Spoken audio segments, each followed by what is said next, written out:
ouvir a voz do Salvador.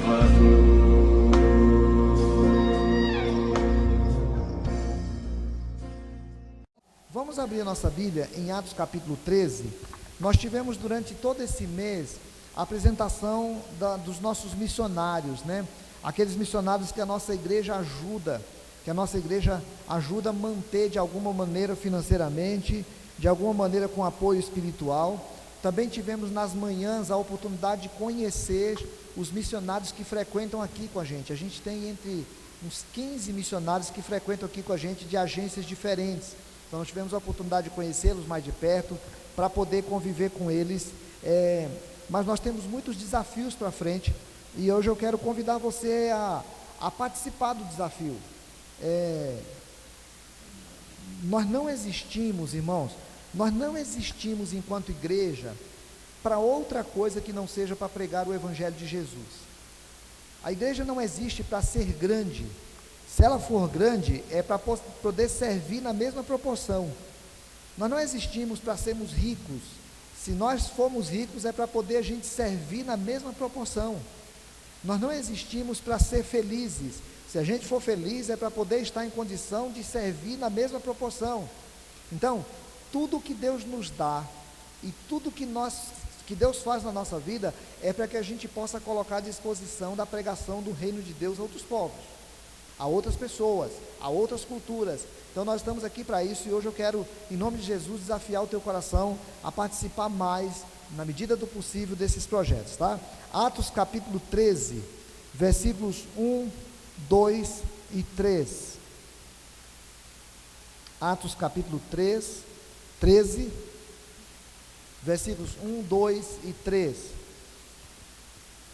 Havia na igreja de Antioquia profetas e mestres: Barnabé, Simeão, por sobrenome Níger, Lúcio de Cirene, Manaém, Colasso de Herodes, o tetrarca, e Saulo.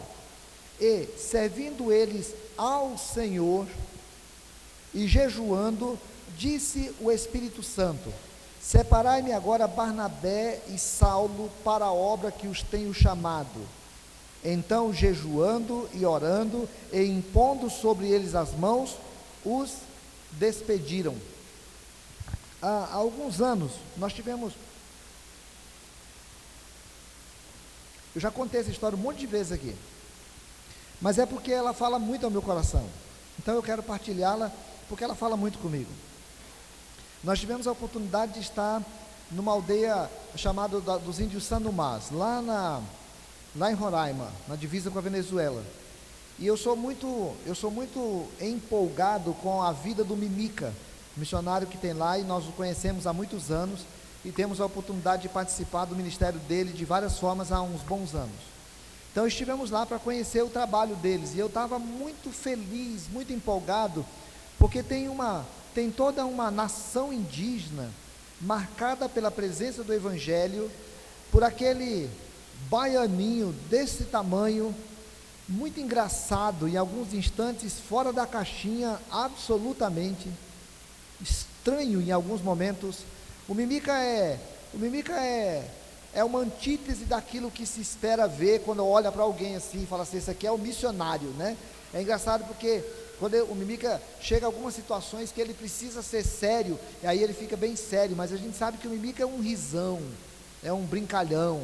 E o Mimica, hoje em dia eu conheço vários apóstolos dentro desse movimento apostólico novo, mas eu falo assim, na hora que eu penso num apóstolo, eu penso no Mimica, porque o Mimica fez Deus tem usado a vida dele de uma forma impressionante lá entre os Sanumás, e eu estava mexido por tudo aquilo que Deus faz naquela nação, a oportunidade que a gente teve de participar dos batismos, e quando eu vou para essas situações assim, é muito complicado para mim, porque em vários momentos eu fico pensando que eu devia estar lá, que eu não sei o que eu estou fazendo aqui, e fico aquela angústia dentro de mim. E aí teve duas situações, que eu sempre conto essas situações, porque elas marcaram a minha vida. Uma, eu vou pedir que alguém me ajude aqui, talvez a Denise, o casal lá, daquela irmã que está lá com eles, que ficou na Jocum, a dona Vanderli e o seu Valdir, obrigado. Dona Vanderli, o seu Valdir. O seu Valdir era presbítero de uma igreja presbiteriana que eu conheci lá em São Paulo, uma igreja tradicional, uma igreja simples, que não tem sapatinho de fogo, não tem reteté, não tem nada de poderoso, uma igreja presbiteriana simples como a nossa, assim, simples. Mas o seu Valdir estava se aposentando, a dona Vanderli se aposentando como professora, e agora já mais idosos, e eles perguntando: como é que eu posso servir ao Senhor? Como é que eu posso servir ao Senhor, irmãos? É a grande pergunta que a gente precisa fazer na vida. Como é que eu posso servir ao Senhor? E eles foram fazer cursos por aí, e vieram fazer um curso aqui em Rio Branco, e acabaram passando aqui na Jocum, ficaram aqui um tempo, e aí eles foram contar a história, porque agora eles estão lá na aldeia.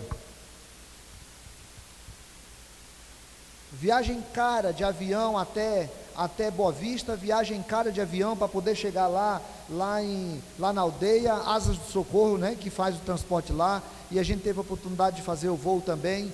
Eles entram lá e passam 4, 5, 6 meses sem sair de lá, porque não tem condição, e na hora que eu cheguei lá, eu vi aquelas duas pessoas já idosas, eles são, eu ia comparar, mas não vai dar certo não, porque vai dar problema, mas assim, eles já são idosos, né, e eles estão lá, trabalhando, e aquela mulher trabalhando ali, e botando os indígenas, e chegaram um momento que colocaram aqueles indígenas, aquelas crianças todas para cantar o hino nacional na língua Sanumá, e cantaram o hino nacional na língua em português, e eu muito empolgado, assim, muito empolgado com aquela situação e com aquela vida, e aí eu fui perguntar para eles, como é que eles foram parar lá, e aí ela contando, que eles estavam aqui, agora lá vou eu chorar, cadê minha água? Que eles estavam aqui, e ela ouvindo e perguntando: meu Deus, como é que eu vou fazer para servir, onde é que eu vou servir, como é que eu vou servir, e eu tenho vontade de ir para uma aldeia, mas como é que eu vou para uma aldeia, com a idade que eu estou, como é que eu posso ser útil? E teve um culto da quinta-feira, lá na Jocum tem culto toda quinta-feira, e por uma coincidência, né, por uma jesuicidência, como o pessoal fala, né, por uma jesuicidência, naquele dia, o Mimica estava aí, e o Mimica foi falar no culto, e o seu Valdir foi para o culto, e a dona Vanderli não estava passando bem, ficou em casa, e foi para o culto, e na hora que estava lá, o Mimica leu uma carta do líder da missão, do líder da aldeia lá, pedindo para eles que Deus mandasse um missionário, alguém que fosse dar aula lá, porque precisava de professor lá na aldeia, e a dona Vanderli tinha aposentado como professora, e aí ela não estava no culto, e o seu Valdir disse que ficou ouvindo aquela carta, e ele ficou pensando: meu Deus, é isso, é essa a resposta, e ele voltou para casa, e ela já estava dormindo, e aí ele não quis acordar, porque ela não estava bem, e ele disse que passou a noite orando, e agradecendo a Deus, e perguntando para Deus se era isso, e aí no outro dia, quando acordou, ela estava fazendo café, e ele levantou, e ela falou assim: bem, Deus falou comigo, essa noite, num sonho, Deus falou comigo que tem uma aldeia para a gente ir. Ele falou: eu estou sabendo. Aí ela perguntou: como é que você está sabendo? Aí ele falou assim: eu estava no culto ontem, e contou a história, e eles começaram a chorar e orar, e para resumir a história, eles estão lá na aldeia Sanumá, fazendo um trabalho maravilhoso, como aquela velha história que o pessoal fala, que bananeira que já deu cacho, não produz de novo, e ele disse assim: pois é, eu sou bananeira que deu cacho, mas estou aqui, tentando ajudar. E eu fiquei marcado com aquilo, tocado com aquilo. Estava sentado na frente da casa deles, quando terminou a conferência lá toda, e os índios começaram a ir embora para suas aldeias, e aí nós estávamos ali, o Mimica falando, e aí o índio deu tchau, ficou despedindo e falou na língua, e o Mimica foi traduzir para a gente, porque quando ele estava falando lá, ele estava falando assim: Mimica, pede a Deus para mandar um missionário para nós lá na aldeia, a gente está precisando muito.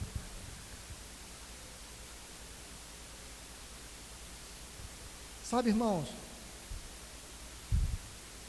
isso Isso é realidade de muitas aldeias, é realidade de muitas comunidades ribeirinhas, é realidade de muitas cidades, é realidade de muitos povos, é realidade de muitos bairros, é realidade de muitas casas, pessoas que diriam, como teve na visão do apóstolo Paulo, assim: passa a Macedônia e ajuda-nos.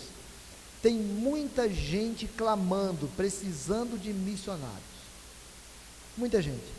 Nós temos uma história aqui, a igreja começou lá em Jerusalém, e Jesus disse para eles: olha, eu quero que vocês preguem esse evangelho em todos os lugares que vocês forem, que seja aqui em Jerusalém, que seja ali na próxima região que é Samaria, que seja mais distante por toda a Judéia, mas que vocês saiam pregando até os confins da terra. Eu quero que vocês entendam que o sentido de existência de vocês é pregarem o evangelho, não é ouvirem o evangelho. Ouvir o evangelho vocês já ouvem, a questão agora é que vocês têm que pregar o evangelho a toda criatura, até os confins da terra. Não fica pensando que você tem obrigação só com o teu bairro ou com a tua cidade, porque se todo mundo pensasse assim, o evangelho não tinha chegado até você. Então, sai daqui, vocês têm que ir para outro lugar. E a igreja de Jerusalém pegou fogo, foi maravilhoso, línguas, fogo, milagre, um monte de coisa acontecendo, 3.000 pessoas se convertendo de uma vez só, aquela maravilha acontecendo, e todo mundo gostando tanto, que eles começaram a comer as comidas uns dos outros, dividir a comida entre eles, e as coisas entre eles, estava tudo maravilhoso. Jesus diz: gente, vocês não entenderam, não chamei vocês para fazerem festa, fazer culto, dividir coisa, é muito bonito vocês estão fazendo, mas não foi isso que eu chamei vocês para pregar o evangelho a toda criatura. Quer saber de uma coisa? Eu vou fazer um jeito para vocês serem expulsos de Jerusalém, ficarem aí só os apóstolos, que vocês vão dar o jeito de vocês. E a Bíblia diz que eles saíram dando o jeito deles, por onde eles iam pregando o evangelho, foram lá para Antioquia, lá para o norte, fora da região deles, estava a igreja maravilhosa lá. Paulo, chamado Saulo, e Barnabé estavam lá entre os mestres da igreja, a igreja estava muito bem, obrigado, estava acontecendo coisa maravilhosa, mas de repente, começa um processo muito importante para a gente entender quem são as pessoas que são envolvidas no processo de missões. Quem são as pessoas que são envolvidas? Em primeiro lugar, existe um Deus. Eu acho que é importante que a gente se lembre desse detalhe, porque existe um Deus, mas existe um Deus que olha para pecadores que não conhecem Jesus. Então, tem um Deus, mas antes de um Deus, nessa escala de necessidade, a gente tem pessoas que precisam de Jesus, pessoas que não conhecem a Jesus, e os irmãos estavam ali em Antioquia, e Jesus estava falando para eles agora: olha, eu entendo que o evangelho chegou até aqui, mas um dia só estava em Jerusalém, precisou chegar aqui. Agora, existem outros lugares com pessoas sem Jesus. Você já parou para pensar nisso? Isso em algum momento incomoda o teu coração? Em algum momento isso dói dentro de você, que tem gente que nunca ouviu falar de Jesus? Hoje o Martin e a Rafa estavam aqui partilhando, estavam conversando sobre isso. Tem bilhões de pessoas no mundo que nunca viram um cristão, quanto mais ouvir um cristão. Isso incomoda você? Em algum instante dói na tua alma que existem indígenas no Brasil que nunca ouviram falar de Jesus e que estão com a sua cultura, que todo mundo acha maravilhosa, mas vai viver em algumas culturas onde eles estão aprisionados pela ideia de que tem espíritos que movem a vida deles, que travam a vida deles num monte de coisa. Você vai para pensar nisso? Você para pensar, aqui quase na frente aqui morava uma senhora, que a gente chamava de Dona Neuza, a gente chamava de comadinha. A Dona Neuza estava aqui, veio para um culto aqui, simples, a igreja era pequenininha aqui, ela veio para um culto, era uma mulher aprisionada por espíritos, ela fazia trabalhos espirituais horríveis, que ficava com o cabelo cheio de sangue durante semanas. Você para pensar nisso, que tem gente aprisionada por todo tipo de coisa espiritual e que precisa de Jesus? Para pensar que existe uma classe de gente muito rica, muito intelectualizada, que não tem noção da salvação em Cristo Jesus. Para pensar que tem gente que sai batendo nas costas, até hoje ainda tem grupos pequenos, mas gente que sai batendo nas costas para poder sangrar, como se fosse possível com isso perdoar seus pecados, porque não conhecem a graça de Jesus. Então, irmãos, existem milhões, bilhões de pessoas que a Bíblia diz assim, que todos pecaram e destituídos estão da glória de Deus. Essas pessoas tocam profundamente o coração de Deus. Então, nós temos um segundo envolvido, o Espírito Santo. Nós temos o Espírito Santo de Deus. O Espírito Santo de Deus não está indiferente. O Espírito Santo de Deus sente a realidade do pecador sem Jesus. O Espírito Santo de Deus, ele passeia na igreja, vive entre nós, ministra os nossos corações. Só que às vezes a gente acha que o Espírito Santo de Deus está à disposição nossa para nos consolar quando estamos tristes, para nos dar sabedoria quando precisamos de sabedoria, para nos encher de paz quando estivermos angustiados, para orar ao Senhor quando nós não sabemos orar. A gente acha que o Espírito Santo é um servo de todos nós. Não. O Espírito Santo dirige a igreja para mover a igreja a cumprir com a sua missão. E o versículo 2 diz que aquelas pessoas estavam lá, que ali eles serviam ao Senhor, e o Espírito Santo falou com eles. E o Espírito Santo falou com eles: separai-me Barnabé e Saulo para a obra que eu tenho chamado. Porque o Espírito Santo, se eu não estou preocupado, o Espírito Santo está preocupado com quem estava lá na Ásia. O Espírito Santo estava preocupado em cumprir com a missão dele, porque se Jesus tinha cumprido com a sua missão, agora a missão era do Espírito. Então tinha que chegar até lá, na Europa.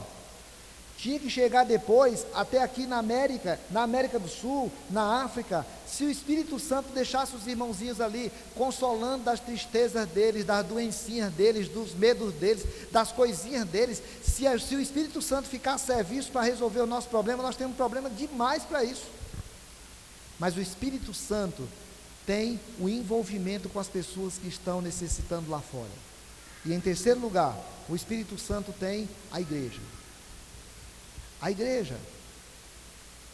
A responsabilidade de pregar o Evangelho no mundo não é do governo, não é da polícia, não é da universidade, não é do Espírito Santo, não é dos anjos.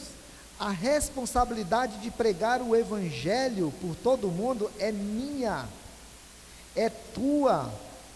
O Senhor não vai cobrar de outro. O Senhor não está esperando que outro faça. O Senhor não quer que outro faça. A obra da pregação do Evangelho, da divulgação da salvação pela graça, é uma responsabilidade minha e tua. E aí a igreja precisa tomar uma consciência, porque quando o Espírito Santo foi chamar missionário, ele não foi chamar fora da igreja, foi lá na igreja. E foi procurar pessoas comprometidas, envolvidas, com condições, com dedicação. E o Espírito Santo foi lá e falou ao coração daqueles irmãos. E aí a igreja tem essa responsabilidade. A igreja precisa parar em alguns instantes para poder ouvir que o Espírito ainda fala, que o Espírito ainda dirige, que o Espírito ainda convoca, que o Espírito ainda mexe com corações, que o Espírito ainda dirige os processos.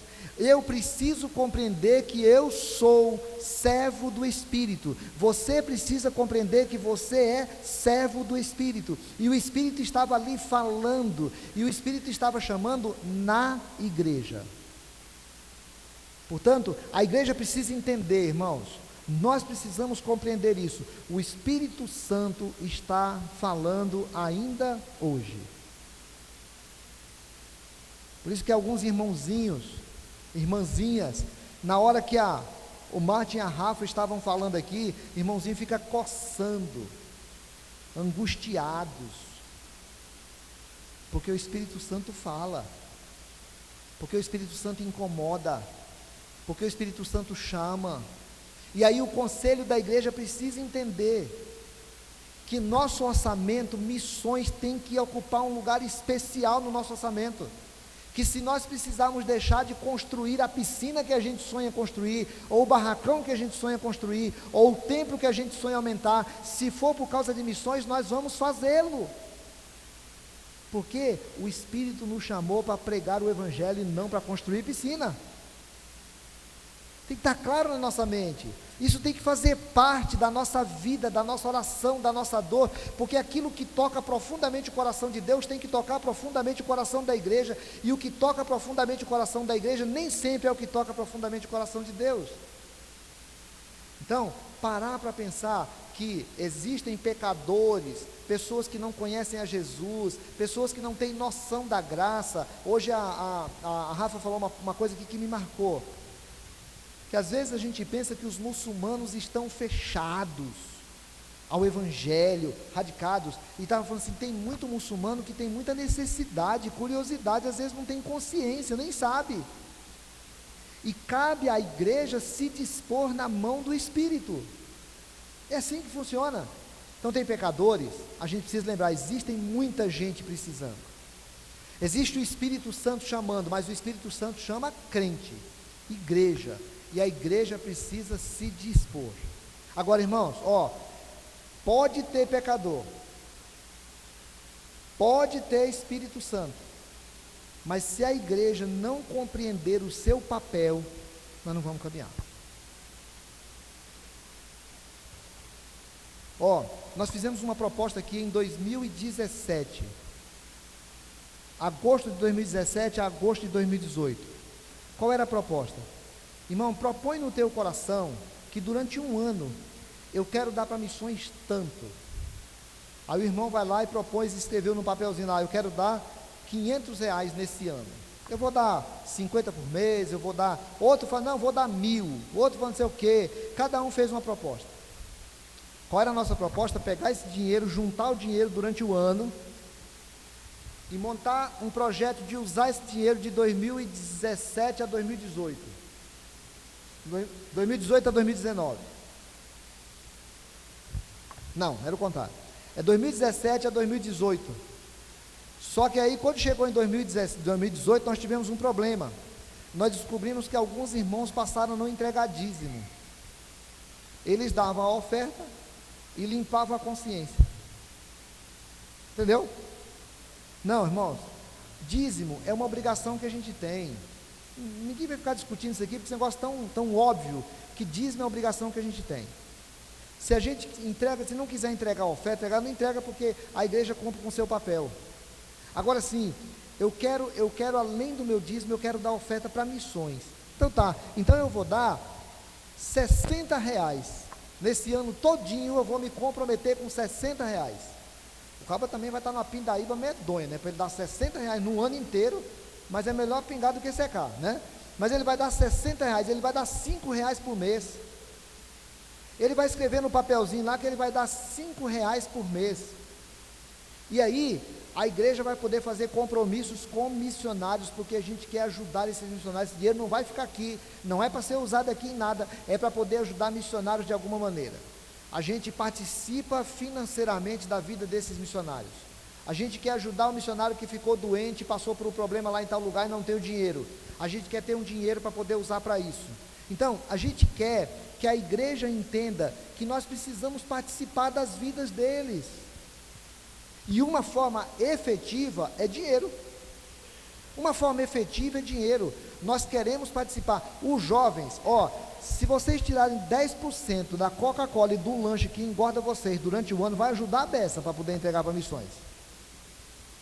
Não, porque é muita coca, é muita comida, é muito negócio, é muita... Aí assim, eu quero participar. Sabe o que, irmãos? É melhor a gente ter 200 pessoas dando R$5, que dá R$1.000, do que ter 2 irmãos que dão 500 cada um.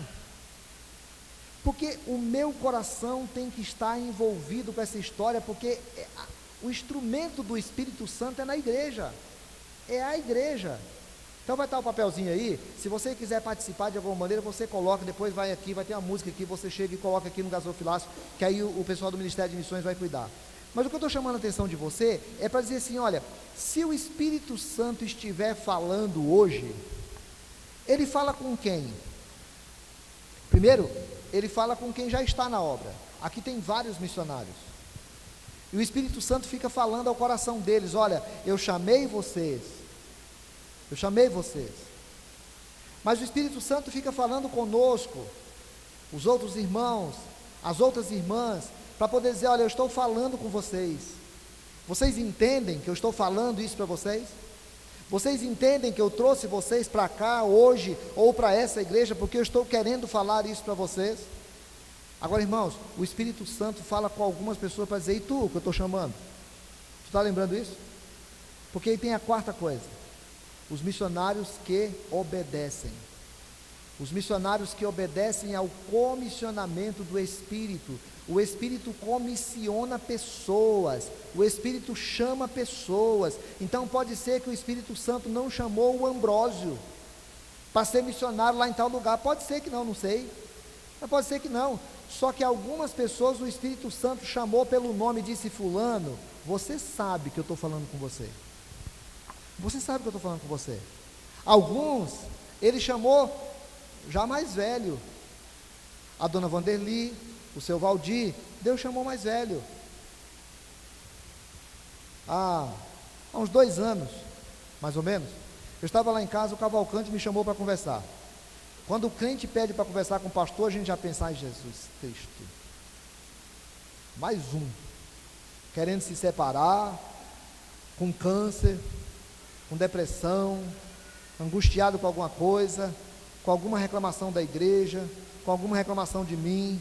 E o Cavalcante começou a falar igual um menino, a gente sentado lá num canto que tem da minha casa lá, e ele conversando igual um menino, que Deus estava falando com ele, que era para ele largar a obra que ele tinha, o trabalho que ele tinha aí para as coisas particulares dele, porque Deus estava chamando ele para a obra missionária de tempo integral. Como é que ia ser o salário? Não sei. Como é que ia morar? Também não sei. Como é que vai ser a aposentadoria? Também não sei. Essa parte o Espírito Santo não falou. O que o Espírito Santo falou é que estava chamando ele já carequinha, de cabelo branco, porque precisava tombar uma há 2 anos atrás o Espírito Santo estava precisando tombar uma Toyota com índios manchineres lá da beirada do Peru, indo para cá, para os Palmares. Precisava fazer isso, era ele não sabia que estava precisando tombar essa Toyota semana passada, né? Há 2 anos atrás não sabia, mas o Espírito Santo queria alguém, e Deus fica chamando pessoas, gente, Deus fica chamando pessoas, e tem pessoas que são mais velhas, e Deus chama para a obra lá, ou chama para a obra cá. Aqui um tempo atrás veio falar comigo que ela queria saber como é que ela ia poder se envolver mais com a obra depois que ela aposentasse, porque o Espírito Santo chama para cá. O Antônio veio falar comigo outro dia que ele quer participar de uma forma mais efetiva das coisas da igreja depois que ele aposentar. É assim, o Espírito Santo continua chamando pessoas, às vezes já aposentando, mas o Espírito Santo chama jovens.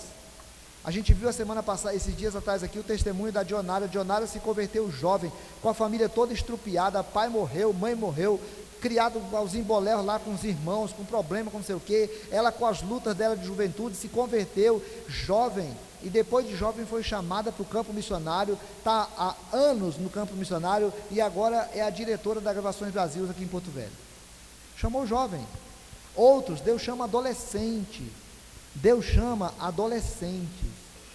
para poder dizer, olha, Denise, novinha, jovem, olha, fulano, olha, Beltrano, Deus tem uma obra para você, Deus tem uma obra para você, Deus quer que você saia do conforto e da situação que você está, porque Ele tem uma obra para fazer através da sua vida. E Deus chama criança. Nós vimos a Graça aqui dando testemunho de que Deus a chamou, ela tinha 5 anos.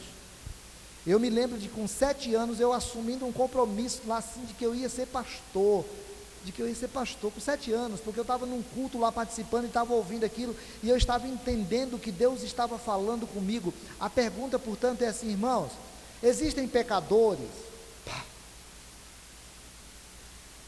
Existe Espírito Santo ainda?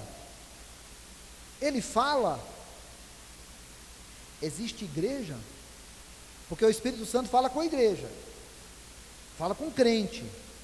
O Espírito Santo fala com você, para você participar de alguma maneira, ajudando, orando, se envolvendo, de alguma maneira o Espírito Santo fala com você? Quarto, o Espírito Santo está chamando você para uma obra que ele não tem chamado. O Spurgeon diz assim: não entre para o ministério se você consegue viver sem ele. Olha, quem é chamado por Deus para uma obra ministerial assim, o coração queima e não consegue viver sem fazer.